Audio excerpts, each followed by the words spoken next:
আজ অনেক দিন পর প্রকৃতিকে এমন প্রাণবন্ত লাগছে, মনে হচ্ছে আকাশ যেন নিজের শ্বাস ফেলছে আর গাছেরা সেই নিঃশ্বাসে দুলে উঠছে। প্রতিটা পাতার আন্দোলনে যেন একটা অদৃশ্য ভাষা। কেউ যদি মন দিয়ে শোনে বুঝে যাবে প্রকৃতি কিছু বলছে আমাদের। গাছগুলো কিন্তু মানুষের মতো, তাদেরও ব্যথা আছে, প্রেম আছে, প্রতিরোধ আছে। বাতাস যতই তীব্র হোক গাছ মাথা নোয়ায় না, কেবল দুলে ওঠে।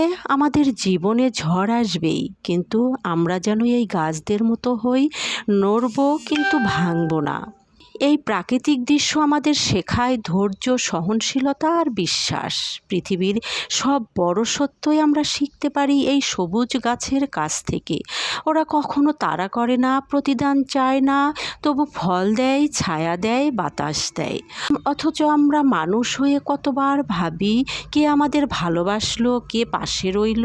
প্রকৃতি শেখায় নিঃস্বার্থ ভালোবাসা। আজকে এই বাতাস, এই পাতার আন্দোলন যেন আল্লাহর এক নিখুঁত কসম। দেখো, জীবন শেষ হয়নি, সব কিছু আবার শুরু হতে পারে। এই নিঃশ্বাসে, এই বাতাসে নতুন কোনো বার্তা আছে। আপনি যদি ক্লান্ত থাকেন একবার প্রকৃতির দিকে তাকান। আপনি যদি একা থাকেন একটা গাছের পাতার নড়াচড়া শব্দ শুনেন, মনে হবে কারো মধুর ডাক আসছে আপনার জন্য। প্রকৃতি তো কখনো কাউকে ফেলে দেয় না, তাই জীবনেও হাল ছাড়বেন না। আজকের এই বাতাসে হয়তো আপনার জীবনের নতুন কোনো পথের সংকেত লুকানো আছে। ভিডিওটি যদি ভালো লেগে থাকে তাহলে অবশ্যই একটা লাইক, কমেন্টস আর শেয়ার, ফলো দিয়ে পাশেই থাকবেন।